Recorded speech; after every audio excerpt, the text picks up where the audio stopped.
আসসালামু আলাইকুম। গতকালকে আমি একটা গাইডলাইন শেয়ার করেছিলাম বিসিএস পরীক্ষার্থীদের জন্য। আজকে আমি এটা শেয়ার করব যে আমি রেগুলার কিভাবে পড়াশোনা করি। যদিও কারো রুটিনের সাথে কারো রুটিনের কখনো মিল থাকে না। খুব সকালে ঘুম থেকে উঠে তারপরে নামাজ পড়ে আমি আমার পড়াটা দেখে নিই যে আজকে সূচিপত্রে কী আইটেমগুলো পড়তে হবে। বলা যায় যে আইটেমগুলো ঠিক করে নিই। আর এখানে যেহেতু আমার একটা কাজিন আমার কাছে পড়তে আসছিল, তাই আমি এখানে ওকেই টাইম দিই সম্পূর্ণ। কিছু সময় পরে আমি আমার পড়া শুরু করি। বাংলা থেকে পড়া শুরু করার চেষ্টা করি, কারণ বাংলা আমার খুব ফেভারিট সাবজেক্ট। আর যেহেতু ছোটোবেলা থেকেই স্টার্টিংটা বাংলার মাধ্যমে হয়ে আসছে, তাই বাংলাটাই ফার্স্টে রাখি।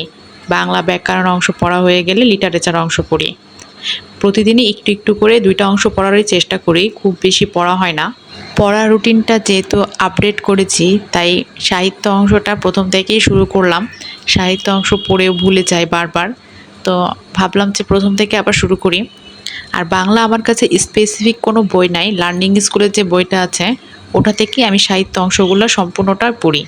বাংলা সাবজেক্ট কমপ্লিট করার পরে আমি ইংরেজি পড়া শুরু করেছিলাম। ইংরেজি আমি পেজ ওয়াইজ পড়ি। আসলে বাংলা, ইংরেজি বা অঙ্ক যে কোনো সাবজেক্টে আমি পেজ ওয়াইজ পড়ি, টপিক ওয়াইজ পড়লে আমার হয় না। কারণ কোনো টপিক হয় অনেক বড়, যেটা 2-3 দিনে শেষ করতে হয়, আবার কোনো টপিক হয় খুবই ছোট, যেটা পড়তে আধা ঘন্টাও টাইম লাগে না। তাই আমি পেজ পড়ি, যে একটা ধারণা নিই আজকে 5 পেজ পড়বো বা 10 পেজ পড়বো। এভাবে আমি প্রতিটা সাবজেক্ট কমপ্লিট করি। বাংলা যেভাবে শুরু করেছিলাম, প্রথমে ব্যাকরণ অংশ, তারপরে সাহিত্য অংশ, ইংরেজি সাবজেক্টও আমি ওইভাবে রাখার চেষ্টা করেছি। প্রথমে ব্যাকরণ অংশ পড়া শুরু করেছি, তারপরে গেছি সাহিত্য অংশে। তবে ইংরেজি সাহিত্যটা কালকেই আমি প্রথমে শুরু করেছি। এর আগে সাহিত্য আমি পড়েছিলাম অন্য বই থেকে, যেটা আমি সম্পূর্ণ ভুলে গেছি। আর আমার কাছে মনে হয় যে ইংলিশ সাহিত্যটা একটু বেশি কঠিন গ্রামারের তুলনায়, কারণ আমরা সাহিত্য পড়ে অভ্যস্ত না। আমাদের কাছে সাহিত্য মুখস্থ রাখা, মনে রাখা দুটোই টাফ ব্যাপার।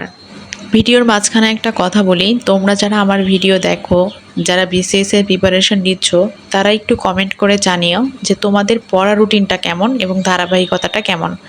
তার পরবর্তী সাবজেক্ট হচ্ছে সাধারণ জ্ঞান। সবাই জানো সাধারণ জ্ঞানের দুইটা অংশ, একটা হচ্ছে বাংলাদেশ আর একটা হচ্ছে আন্তর্জাতিক। একটানা পড়াশোনা করা তো কারো পক্ষেই সম্ভব না, সেই জন্য আমি মাঝে মধ্যে ভূতে ভেম বা আদার্স কোনো লেকচার থাকলে সেটা ইউটিউবে শোনার চেষ্টা করি। এর জন্য এখানে একটু ব্রেকও হয়ে যায়, মেন্টালি রিফ্রেশমেন্ট প্লাস আমার পড়াগুলো কভার হয়ে যায়। আর বিষয় হচ্ছে আন্তর্জাতিক বিষয়গুলির এই অংশটা আমার পড়া ছিল, আমি রিভিশনের ক্ষেত্রে পড়ছিলাম, সেজন্য হয়তো একটু মনোযোগ কম ছিল এখানে। আরেকটা বিষয় তোমাদেরকে একটু জানিয়ে রাখি, আমার এই চ্যানেলে এখন থেকে তোমরা রেগুলার হরর স্টোরিও পাবা। আমার সাথে ঘটে যাওয়া এবং আমার কালেক্ট করা কিছু স্টোরি আছে, যেগুলো আমি তোমাদের সাথে শেয়ার করতে চাই। তোমরা যদি শুনতে ইন্টারেস্টেড হও তো আমাকে অবশ্যই কমেন্ট করে জানিও। সকাল টাইমে আমার পড়াশোনার মধ্যে এই 3টা সাবজেক্টই ছিল। বিকাল সময়টা নর্মালি আমি কোরআন শরীফ পড়ে কাটিয়ে দিই 5টা থেকে মাগরিবের আজান পর্যন্ত। তবে কোনো কোনো দিন হয় কি এত লং টাইম পড়া সম্ভব হয় না, তখন রিফ্রেশমেন্টের জন্য ছাদে যাই। যেমন গতকালকে রুটিন এটা যেহেতু বানিয়েছিলাম, গতকালকে এতটাও পড়ার ধৈর্য আসছিল না, অনেক গরম ছিল। সেজন্য কিছুক্ষণ কোরআন শরীফ পড়ার পরে রিফ্রেশমেন্টের জন্য একটু বাইরে গেছিলাম। বাইরে বলতে একটু ছাদে গেছিলাম। তবে এমন অনেক সময় হয় যে এই সময়টা আমি কোরআন শরীফ পড়া শেষ করে উঠে বাসায় সবার জন্য কিছু নতুন আইটেম বানাই। তবে ম্যাক্সিমাম ক্ষেত্রে হয় যে আমি এই সময়টার মধ্যে কোরআন শরীফ পড়া কমপ্লিট করি, করে তাসবিহ পাঠ করি, পড়তে পড়তে মাগরিবের আজান হয়ে যায়।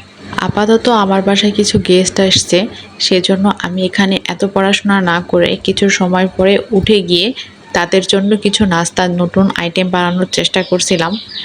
আর গেস্ট থাকলে তো একটু টাইম এদিক ওদিকে হয়, এটা তোমরা সকলেই বুঝতেই পারো। পড়াশোনা শেষ করে উঠে একটু ছাদে গেছিলাম, তোমাদেরকে ওয়েদারটা দেখাবো এর জন্য। কালকে অনেক বেশি গরম ছিল, আবহাওয়াও খুব সুন্দর ছিল, কিন্তু একটু মেঘ ভাব থাকলেও পরবর্তীতে দিনের বেলাতে বৃষ্টি হয়নি। আর এটা হচ্ছে সন্ধ্যাবেলা। সন্ধ্যাবেলাতে একটু চা খাইলাম। চা খেয়ে আমি আমার পড়ার সূচিপত্রটা দেখছিলাম। ওই সময়তে এই তো মোমো নিয়ে আসলাম। মোমোগুলো অবশ্য বিকালে আমি নিজে হাতে বানিয়ে রাখছিলাম, পরে ছোট ভাই আমাকে দিয়ে গেল। তারপরে চা খেতে খেতে এই তো আবার ইংরেজি পড়া শুরু করলাম। সকালে যেহেতু ইংরেজি সাহিত্য অংশটা আমার খুব একটা ভালো পড়া হয়েছিল না, তাই রিভিশন করার জন্যই বসলাম। সব কিছু মিলে ইংরেজি, অঙ্ক, তারপরে কোশ্চেন ব্যাংক, এভাবে আমার রুটিন চলমান ছিল। তোমাদেরকে সম্পূর্ণ রুটিনটা দেখাইতে পারলাম না, পরবর্তীতে দেখাইতে পারলে আরও বেশি ভালো লাগবে, তোমাদেরও ভালো লাগবে, আমারও ভালো লাগবে।